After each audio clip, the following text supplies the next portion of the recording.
what was going on in the FBI and particularly Yeah. inside James Comey's mind. Yeah, I believe that James Comey was acting on more or less good faith, that he wasn't in this to harm Hillary Clinton, wasn't trying to affect politics purposefully. I think he realized that he might well end up doing so.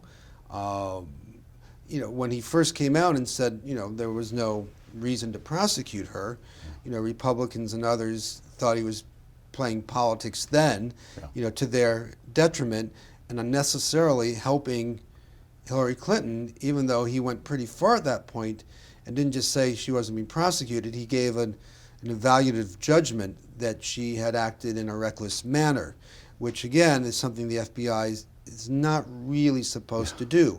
They're supposed to say we're prosecuting or we're not prosecuting and leave it at that.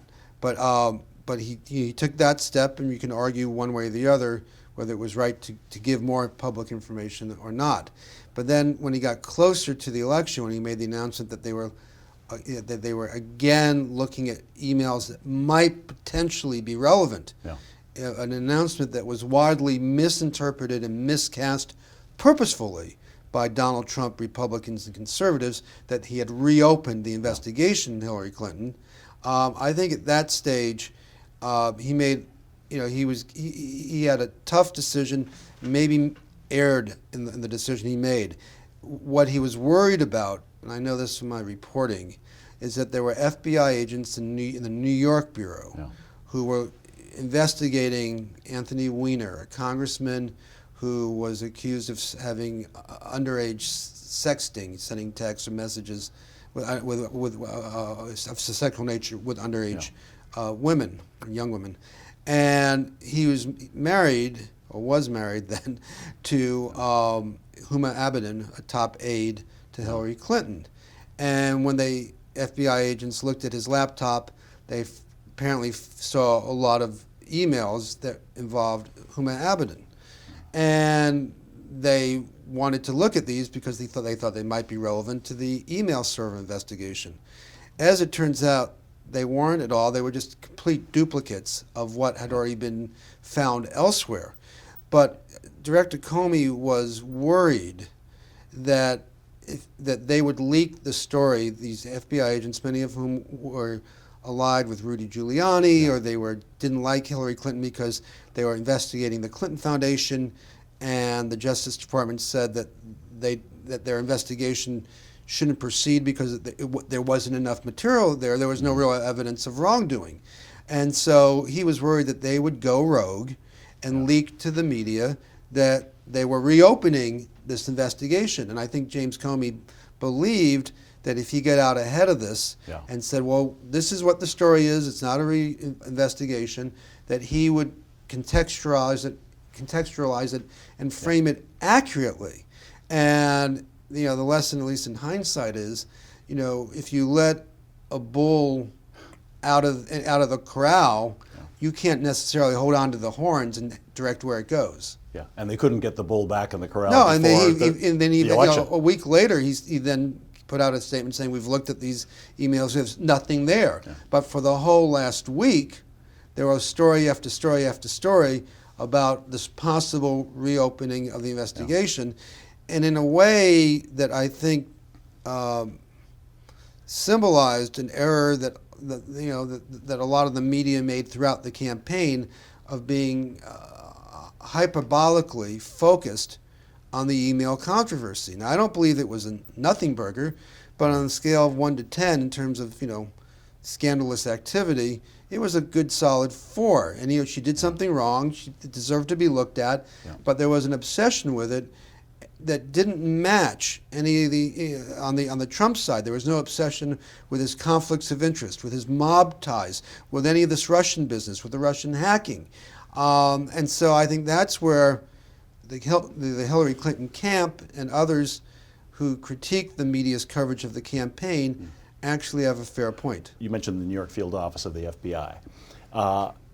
There is a school of thought that there is harbored in that office an enmity towards the Clintons that goes back to the 90s and the days of Louis Freeh and Rudy Giuliani in the Southern District of New York, and James Comey was part of that area. We spoke to Jim Kallstrom, who's been very verbal about his feelings towards Ms. Clinton. There's a belief by some that the enmity towards Hillary is linked directly to the enmity triggered by Bill during his time as president. Do you believe that's true in the context of the New York field office of the FBI? Well, I do believe, and I try to report this story out, and had trouble, getting the confirmation I needed. I would say, then I agree with, or I give credence to the suspicions that there were people in the FBI community, and this includes former FBI agents who may have served in the 90s under Louis Freeh, who was head of the FBI when Bill Clinton was president, who do have very negative feelings towards the Clintons. And for, a variety of reasons, one being that at the end of his presidency, he pardoned Mark Rich, an international financier who was a fugitive. I do think the FBI investigated some of the Clinton fundraising scandals, which were bad, but I don't think any worse than many of the others that have happened before and after. And I do know that Louis Freeh, everyone knows this, had an attitude of antagonism towards Bill Clinton. And then we do know that Rudy Giuliani has this visceral hatred for Hillary Clinton, and that he's been close, to that FBI community in New York City. Some people, ex-FBI agents, have gone to work for his firm, and these are people who a lot of them he used to work with closely when he was the U.S. Attorney in the Southern District of New York. One of the most stark moments for me during the whole campaign was at the end, after the last debate between Hillary Clinton and Donald Trump, which was at Las Vegas. I was in what we call the spin room afterwards, and I went up to Rudy Giuliani, who was spinning for Donald Trump, and I asked him, whether he thought it was really legitimate and fair and appropriate for Donald Trump and his supporters to be declaring that Hillary Clinton should be locked up. There's been no trial. There's been no indictment. What locked up for what? And I said, Donald Trump has promised that he will prosecute and lock her up if he's elected president. Of course, a promise he conveniently dropped the minute he was elected. It was a hollow promise, just red meat meant to, get up, the blood of the conservative base. And so I said to him, I asked Rudy Giuliani, I said, do you think it's appropriate for him to make that promise? And his face got all red. He got really close to me. And in this snarling voice, he said, she should be locked up already. And I was aghast. This was a man who had been a prosecutor, been mayor of New York City, and who was talked about as a possible attorney general pick should Donald Trump win the election. And he was acting as if he was one of these guys on the street corner, selling Hillary for prison 2016 T-shirts. It was stunning to me. And later on, I was talking to Michael Steele, who was the former Republican Party chairman, who was not a supporter of Trump during this campaign. And I mentioned this episode to him, and he said, the question I get most now when I go out and talk to Republicans, by far the question I get most, it's not about Donald Trump. It's about Rudy Giuliani. Everyone asks me, what happened to Rudy Giuliani? So this was, for me, a moment that sort of encapsulates a good part of the campaign. So when Giuliani came forward in the closing weeks of the campaign and said on Fox News, something's going to happen. We've got something big up our sleeves. Yeah. Did you take that just to be blather, or did you think he had inside information? Yeah, well, I think it was inside information. I'm not sure. Some people connected it to Comey's announcement about those emails found on Anthony Weiner's laptop. I'm thinking that maybe it was more about the FBI, the New York FBI's office's attempt to get an investigation of the Clinton Foundation. That they were, as soon as they got any sign off on that, they were going to leak that story. They were going to get it out there, which they're not supposed to do. Most investigations you do not announce while you're investigating because it gets in the way of the investigation. Yeah. But it seemed to me that he was in league or in communication with FBI agents or ex-FBI agents who were talking to current FBI agents and had been tipped off that they were trying to, gin up something against Hillary, and if they could, they would leak this. So that's because even if they had gotten permission to conduct this investigation in September or October, under FBI rules, there would be no public announcement. The only way it would come out would be if it was leaked. Yeah. So if he's saying something big is going to come out, then he has to sort of be thinking it's going to leak out. Yeah. The Clinton cash phenomenon, how much of a trigger in the campaign was that? Well, I think that the professional anti-Clinton movement did a very good job of creating what you call macros. Like on your computer, you push a button and a sentence comes up, right? And so they took email server, Clinton Foundation, and Benghazi. And through conservative media, through rigged hearings on Benghazi, at least on the Hill, on Capitol Hill,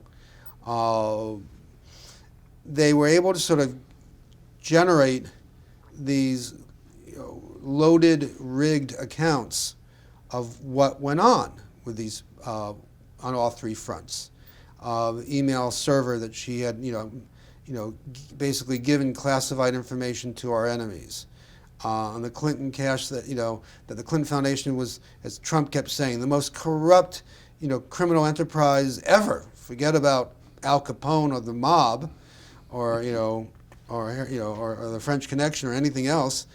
And then on Benghazi, Hillary Clinton was directly responsible for the death of the 4 Americans in the facilities there. And for some people, even believing it quite purposefully. So they kept hammering these points over and over and over again, and so I think they became very effective because it goes back again to the issue of how far down do voters read into stories, and if you're predisposition or inclined to think that Hillary Clinton or any other politician is not honest, and you have somebody out there saying not only she's not honest, she is the worst criminal thug you've ever met, over and over again because of the email and Clinton Foundation, all this. I mean, the Clinton Foundation, this is an undeniable fact. The Clinton Foundation has done far more good in the world than the Trump Foundation by orders of magnitude. And was any self-dealing? Maybe. Was the wall between the Clinton Foundation and the State Department as wide and as strong as it should have been? Probably not. I think, we saw from emails some instances where maybe things happened that probably shouldn't have. But do we have examples of wholesale, rampant corruption? Not at all. We know far more about what good it did in dealing with AIDS drugs, malaria drugs, and other programs around the world to help what I'm guessing would be millions of people. Yeah. But yet, this is a Karl Rove playbook. Take someone's assets and turn them into liabilities. They did that with John Kerry as a war hero, the famous swift boating, claiming that he took credit for things he didn't take credit for, that he shouldn't have, which was not true. And they did this, with the Clinton Foundation. And so these three, these are kind of like the pillars of the Hillary is evil argument that Trump made again and again and again, hyperbolically, no evidence, and in a way that was, reminded many of us of what goes on in banana republics.